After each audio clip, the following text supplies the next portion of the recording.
طارق اسكيتوي يفتح الباب أمام زياش للمشاركة في كأس العرب. فتح طارق اسكيتوي مدرب المنتخب المغربي الرديف الباب أمام احتمال الاستعانة بخدمات اللاعب الوداد الرياضي الجديد حكيم زياش في كأس العرب التي ستقام في الدوحة ما بين 1 و18 دجنبر المقبل. غير أنه أكد أن القرار النهائي سيظل مرتبطا بمدى جاهزية اللاعب خلال الفترة التي تسبق المسابقة.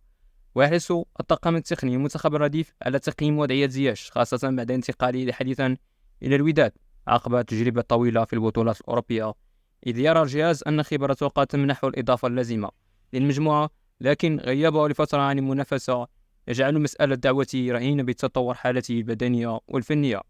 وبحسب معلومات نقل موقع العربي الجديد عن مصدر داخل المنتخب الرديف، فإن سكيتيوي وضع اسم زياش ضمن اللائحة الموسعة التي تضم 50 لاعبا في انتظار تقليصها لاحقا واعتماد اللائحة النهائية للمشاركة في المسابقة. وذكر المصدر نفسه أن المدرب يتابع وضع اللاعب عن قرب، وقد يلجأ إلى استدعائه رسميا إذا أظهر خلال الأسابيع المقبلة مؤشرات إيجابية تؤكد اقترابه من استرجاع مستواه، رغم أن الأمر ليس سهلا بالنظر إلى ابتعاده الطويل عن المباريات.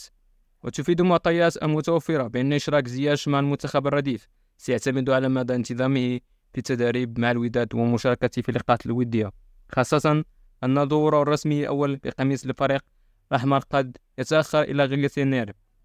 ومع ذلك قد يحصل على فرصة اللعب في بعض مباريات الكأس الكونفدرالية إذا وصل إلى جاهزيته المقبولة، ما قد يساعد على استعادة حسي التنافسي بشكل تدريجي قبل العودة الكاملة إلى الميادين.